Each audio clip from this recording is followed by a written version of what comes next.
Bonjour à tous, voici l'histoire du petit Nicolas, la leçon de code.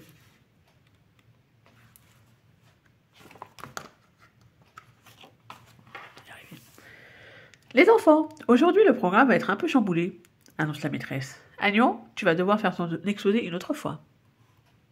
Mais j'avais tout préparé. J'ai même apporté des dessins et une boîte de punaises pour les accrocher au mur. J'ai mis Agnon.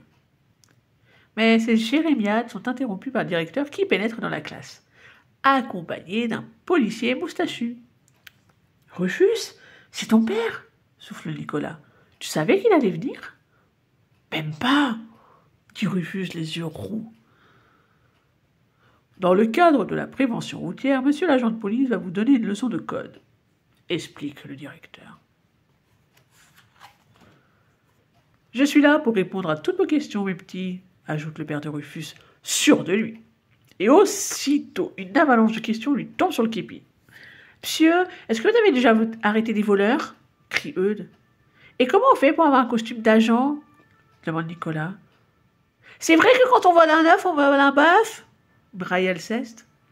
Oh, je vois que vous êtes très motivé, se félicite le policier. Suivez-moi, nous allons faire quelques exercices. Dans la cour, les enfants découvrent un parcours routier tracé à la craie sur le sol avec plein de panneaux de signalisation placés aux intersections. Waouh! S'émerveille-t-il surexcité. Je vais rester avec vous pour les surveiller, propose le bouillon, le surveillant de l'école au policier. Inutile, répond celui-ci. Ce n'est pas sorcier de s'occuper des enfants.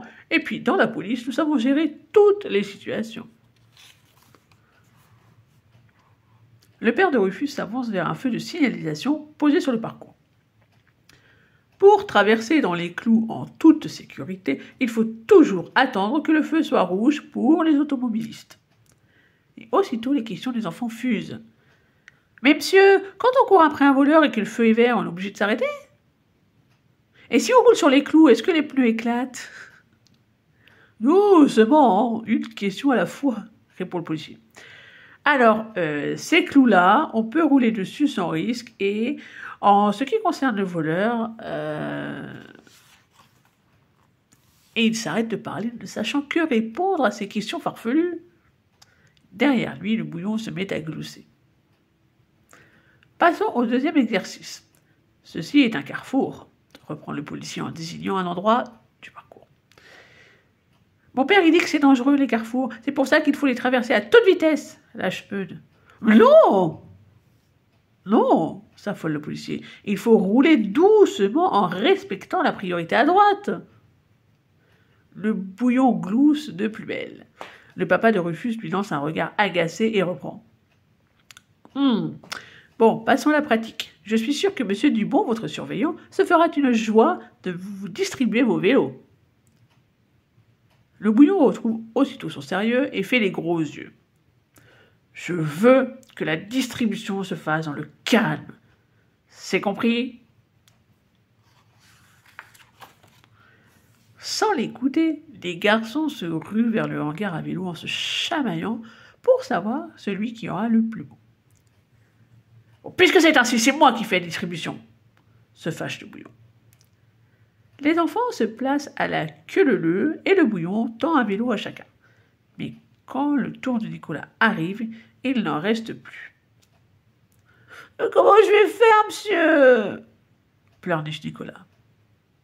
Et 5 minutes après, les gars, regardez le gros bébé qui arrive! S'esclaffe Eudes en apercevant Nicolas juché sur un minuscule tricycle. Le bouillon explique au policier. Dans l'éducation nationale, nous avons le sens de la débrouille. Je suis allé chercher un vélo à l'école maternelle d'à côté. T'as oublié ta tétine, Nicolas, se moque Geoffroy. Le père de Rufus intervient pour consoler Nicolas. Puisque c'est toi qui as le plus petit vélo, tu vas partir en premier et les autres te suivront. Nicolas s'engage en tête sur le parcours, mais il a beau pédaler, il n'avance pas bien vite. Et dans le peloton, c'est vite la bousculade. Soudain, Agnon perd l'équilibre.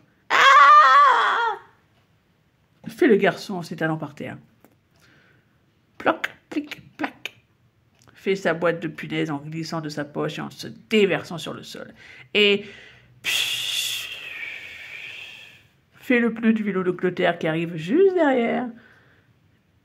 Dépité, le policier regarde le pneu crevé. Alors, prêt à gérer toutes les situations, monsieur l'agent? Ricane le bouillon. Le papa de Rufus n'a pas dit son dernier mot. Il sort une boîte de rustine de sa poche et répare le pneu de Clotaire sous les yeux admiratifs des enfants. Il se tourne ensuite vers le bouillon et déclare: « Vous voyez que je sais gérer toutes les situations. » Quand tout à coup,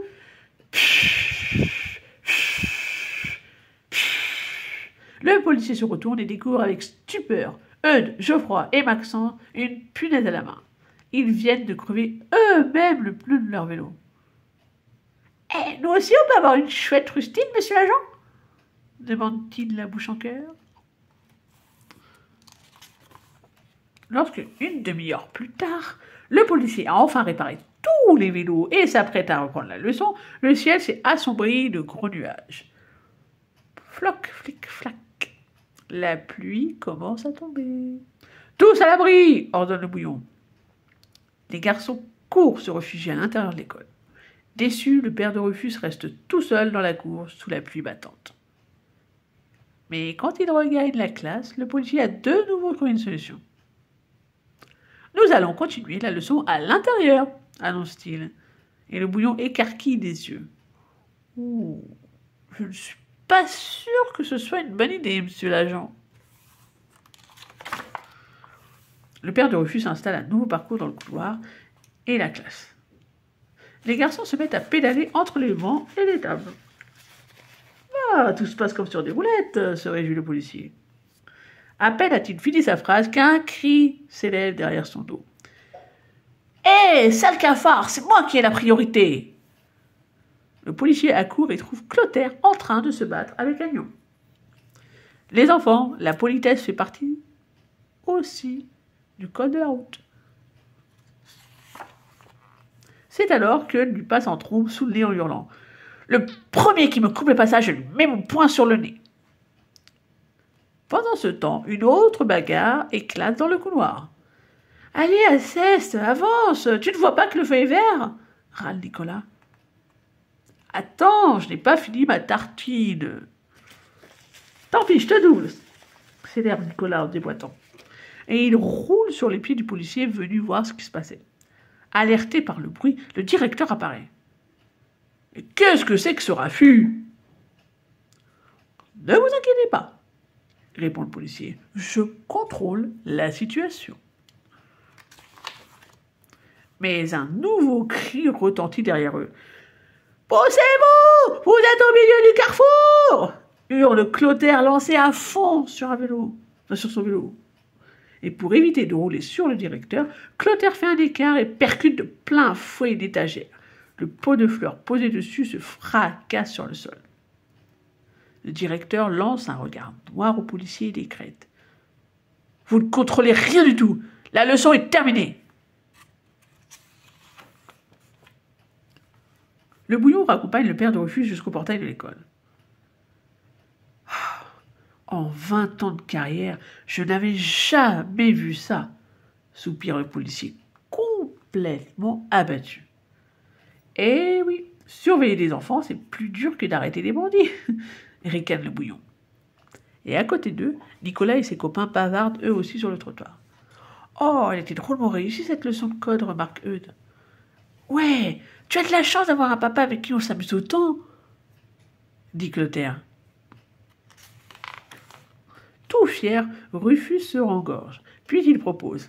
« Et si vous veniez tous chez moi ?»« Ouais !»« Hé, papa !» dit Rufus en se tournant vers son père. « Tout le monde vient jouer à la maison, d'accord ?»« Comment ?» sursaute le policier paniqué. Mais Rufus a déjà rejoint ses copains. « Il a dit oui !»« Hurrah !» applaudissent les enfants. « On va chercher nos vélos et on revient tout de suite !» Sur le trottoir, le papa de Rufus est devenu pâle comme un linge. « Si vous voulez, » lui propose le bouillon avec un clin d'œil, « je peux venir vous aider à faire la police. » Et voilà la fin de l'histoire. N'hésitez pas à venir liker et surtout à vous abonner. Merci et à la prochaine.